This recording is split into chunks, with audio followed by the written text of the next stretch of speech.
যাকে আঁকড়ে ধরে আমরা বাঁচতে চাই সে সব থেকে আগে হারিয়ে যায়। কথাটা একদমই সত্য। আমার জীবনে এমন কিছু মানুষের সাথে পরিচয় আছে যাদেরকে দেখেছি যে তাদের জীবনে তারা যেই মানুষটাকে সবচেয়ে বেশি আপন করে নিয়েছিল, সবচেয়ে বেশি ভালোবেসেছিল, সেই তাকে এমন সময় ছেড়ে দিয়ে চলে গেছে যখন তাকে সবচেয়ে বেশি প্রয়োজন ছিল। আসসালামু আলাইকুম প্রিয় ভিউয়ার্স আপু ভাইয়ারা। সকালবেলা খুদের ভাত রান্না করেছিলাম, শুটকির ভর্তা বানিয়েছিলাম। যদিও প্রচন্ড গরম, তবে রুটি পরোটা খেতে ইচ্ছে করতেছিল না। তাই একটু খুদের ভাত আর একটু শুটকির ভর্তা বানিয়েছিলাম।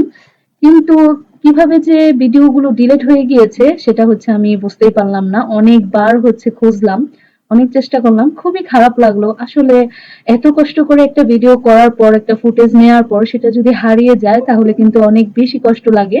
আর এই তো এটা হচ্ছে দুপুর না সকাল ১০টার দিকের একটি ভিডিও। আমি হচ্ছে ঘরের মধ্যে একটা সবজি নাই। যে রান্না যে করব সবজি লাগবে, তো একটাও সবজি নাই, ক্ষেতের মধ্যেও সবজি নাই, ক্ষেতের মধ্যে আছে শুধু কয়েকটা পাট শাক।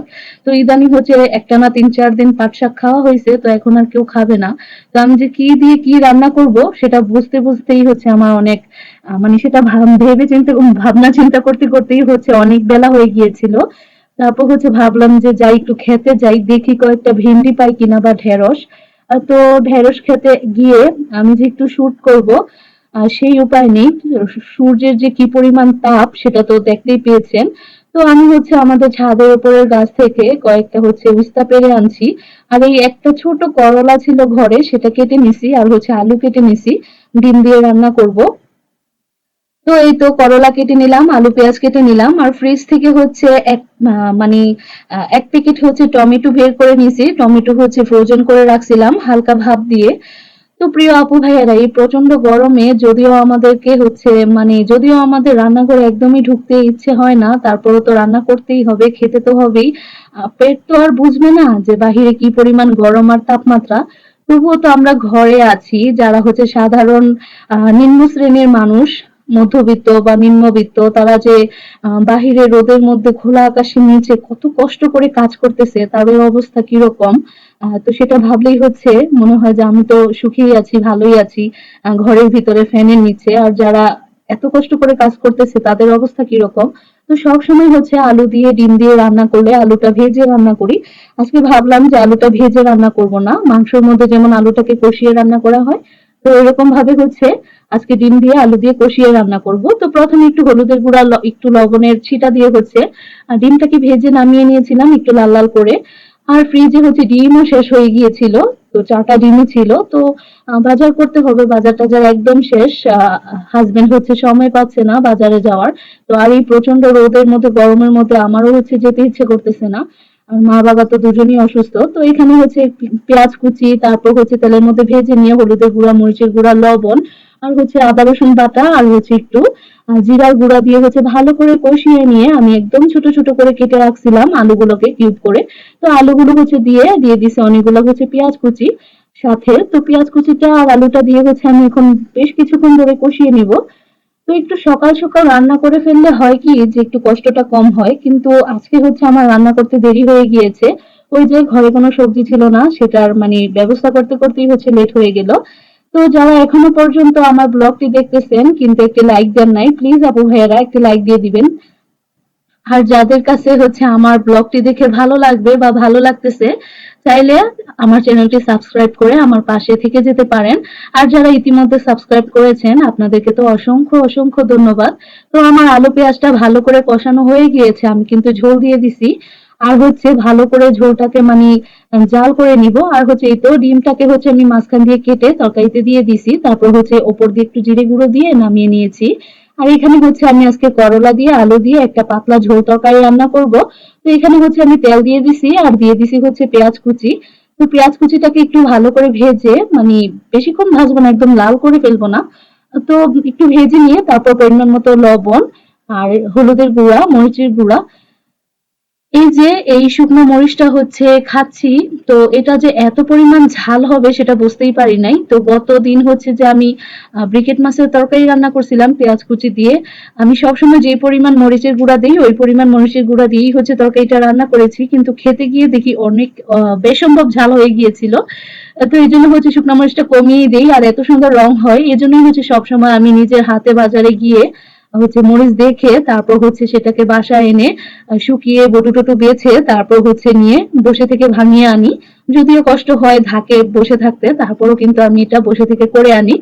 কারণ দেখা যায় কি মেশিন ঘরের মধ্যে মাটির নিচে ওনারা হচ্ছে মরিচ হলুদ মানে কম দামি মরিচ হলুদ কিনে ওইগুলাকে ফেলে রাখে।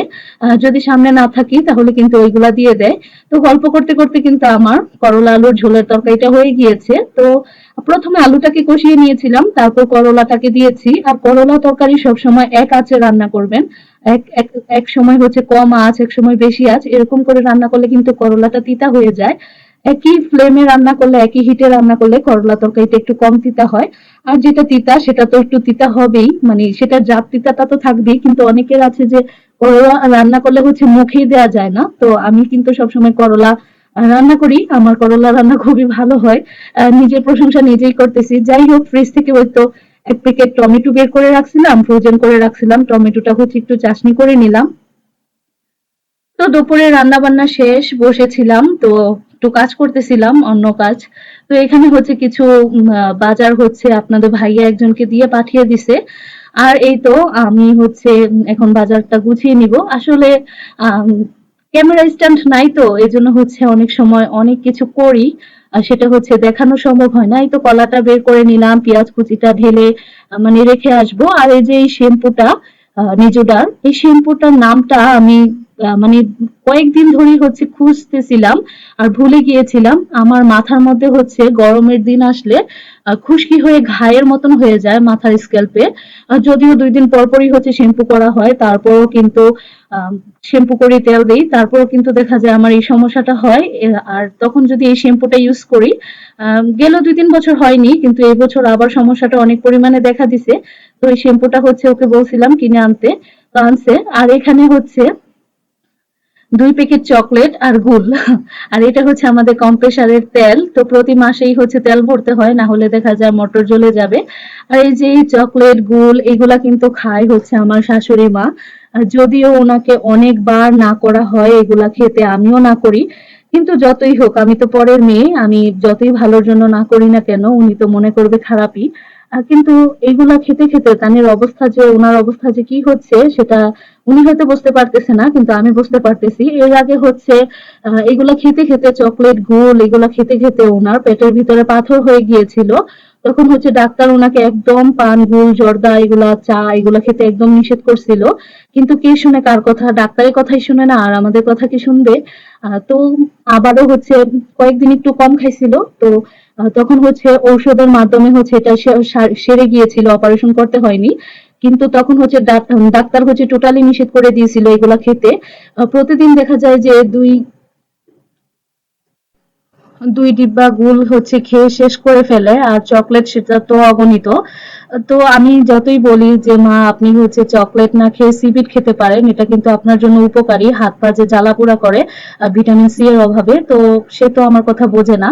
তো যাই হোক, আমি তো বলি ভালোর জন্যই। অনেক সময় আছে আমরা ভালোর জন্য বললেও হচ্ছে আমাদেরকে আমরা অনেকেরই অনেক কিছু আমরা ভালোর জন্য বলি, কিন্তু তারা সেটা বুঝতে পারে না। তো যাই হোক, একটা মুরগি আনা হয়েছিল আমাদের বাসায় হচ্ছে। মাছটা বেশি খাওয়া হয়, মাংসটা একটু কমই খাওয়া হয়। তো এই যে মুরগিটা আনা হয়েছে প্রায় মনে হয় ৫ থেকে ৬ মাস পর একটা মুরগি আনা হয়েছে। তো মুরগিটা ২ কেজি ওজন ছিল, বেশ বড়ই। তো মুরগিটা হচ্ছে কেটে কুটে ধুয়ে ফ্রিজে রাখছি। তো এক হাতে তো আর মুরগি কাটা যায় না। তো এই জন্য আর শেয়ার করা হলো না। আর এখন হচ্ছে একটু সন্ধ্যাবেলার আগে তো আসরের নামাজ পড়ে হচ্ছে ১ কাপ দুধ চা বানিয়ে নিছিলাম। আর এই যে আমার মতো চা প্রেমী কারা কারা আছেন কমেন্ট করে কিন্তু জানাতে পারেন। এই অলস বিকেল বেলা এই প্রচন্ড গরমের মধ্যেও যারা চা ছাড়তে পারেননি একটি কমেন্ট করে কিন্তু জানিয়ে দিবেন। যদিও আমি এখন আগে থেকে অনেক খাওয়া কমিয়ে দিয়েছি, তো দুপুরবেলা এত গরমের মধ্যে পেট ভরে ভাতই খেতে পারিনি, অল্প একটু ভাত খেয়েছিলাম। তো এখন একটু ক্ষুধা ক্ষুধা লেগে গিয়েছিল, তাই ভাবলাম যে একটু চা বানিয়ে টোস্ট বিস্কুট দিয়ে খেয়ে নেই। তো আমার কাছে মানে বান রুটি, তারপর বিস্কুট, এগুলা দিয়ে কিন্তু চায়ের মধ্যে ডিপ করে খেতে খুবই ভালো লাগে। তো প্রিয় আপু ভাইয়েরা, জানি না আজকের ব্লগটি আপনাদের কাছে কেমন লাগছে, তবে জানতে পারবো আপনাদের কমেন্টের মাধ্যমে। সবাই ভালো থাকবেন। আল্লাহ হাফেজ।